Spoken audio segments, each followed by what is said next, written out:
more text, the more I think about it, the more I'm absolutely convinced that piano punk is the solution to all the world's problems.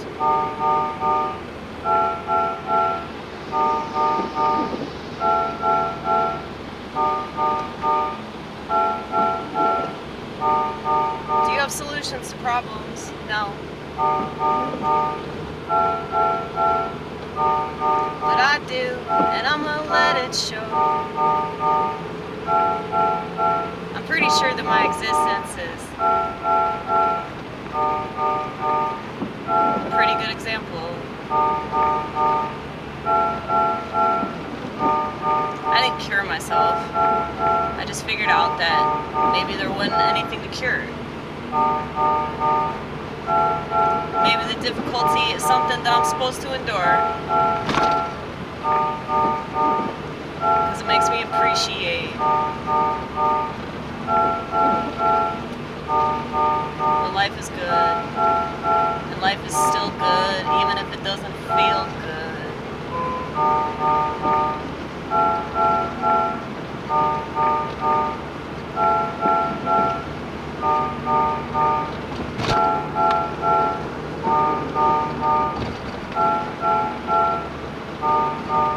What I'm doing solves the problem of not doing anything.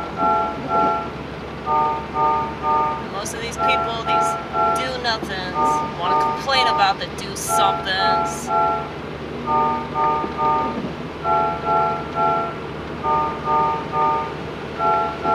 And you can disagree with the way that I put it all together, or not. That was a joke. You can disagree with my political or my religious viewpoints, when do they not? You can disagree with my lifestyle. You can disagree with my drug use. Well, I disagree with your drug use because you have a smartphone, and that's wrong.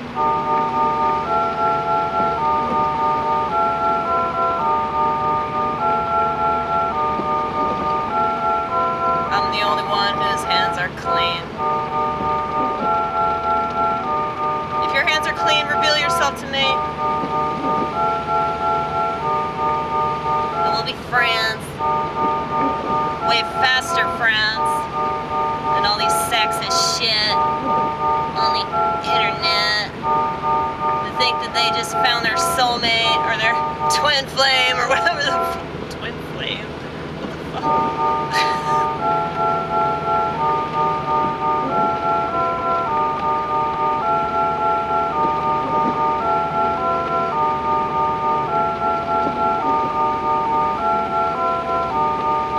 I have a soulmate and other artists.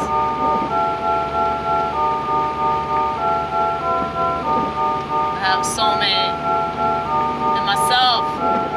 I have a soulmate and the one that made me. Not the ones that think they know me and they won't even leave me alone.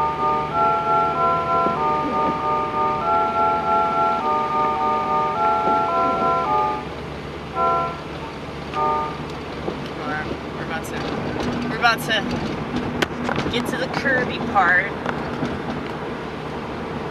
Yeah.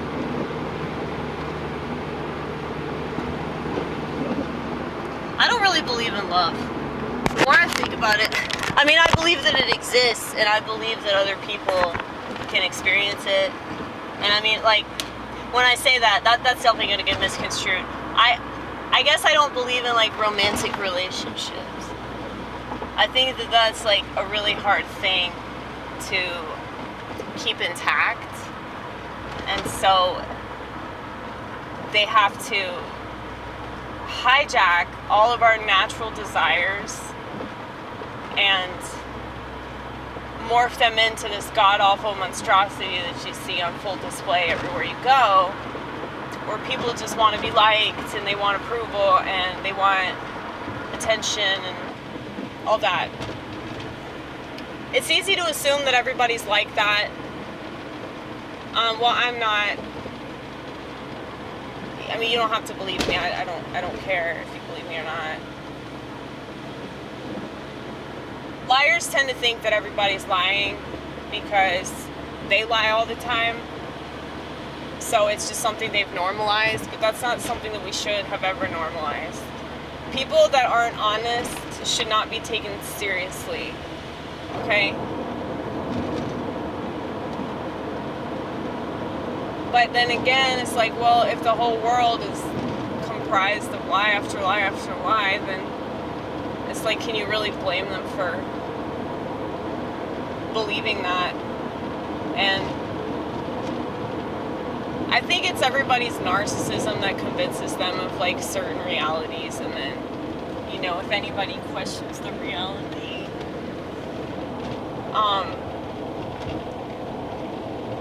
I'm not an intellectual at all. I really despise intellectualism with a passion. That's why I don't get into these petty little squabbles about religion and politics and shit, because it's like, what is the point? We have two different views on things, and that it doesn't have to be resolved, you know? Like, this doesn't have to be a conflict. And so I'm never gonna start shit with people, because back when I was a liberal, I did that all the time. But I don't think that all of them do that. But I do know that people just want to get offended, you know? They want to get offended. That's everybody too. That's not just leftists. Everybody wants to get offended, and the whole purpose of getting offended is so that they can elevate themselves and belittle the person that they find offensive. So if the person was purposely trying to be offensive and they offended you, they won. So congratulations, stupid fuck. Congratulations, all right? If the person wasn't trying to be offensive but they offended you, and you still want to whine and play victim about it, you really should commit suicide. I don't know why more people don't commit suicide. Anyway, all these kids are going to do that, by the way. So I'm working on this little project with this friend of mine, all about how smartphones are destroying society and nobody gives a fuck. And I have to do like maybe 5 minutes of really, really relevant information that most people don't care about. And I was just reading about how like self-harm has increased exponentially since 2012, which was when Facebook bought Instagram. And so the record of women committing acts of self-harm, I think it like increased like, it was like 188%, which is insane, dude. And I'm not gloating about this. I'm sure that some piece of shit narcissist is going to accuse me of gloating because they have a smartphone because they're stupid. And I will shame you, damn it. I'm not going to shame you for having a smartphone, but I will shame you for acting like I'm a bad person, because I knew that I was right about this, and I tried to warn literally every single person I knew, and all they did was make fun of me. Okay? And people still make fun of me for not having a smartphone. And yet, more and more people are actually coming to me and saying, man, I'm jealous of you. I want to get rid of my phone. I've deleted all my apps, you know, social media apps. But yeah, this wasn't about like wanting to be right. This was wanting people to do the right thing, and society is not on that level. They're really not. And if this offends you, fuck you, okay? Like, I practice what I preach, and anybody that practices what they preach can fucking rub it in everybody else's face. And I really don't even try to do that. But this is something that needs to be talked about, and this is something that should be addressed, especially in relation to childhood and adolescence.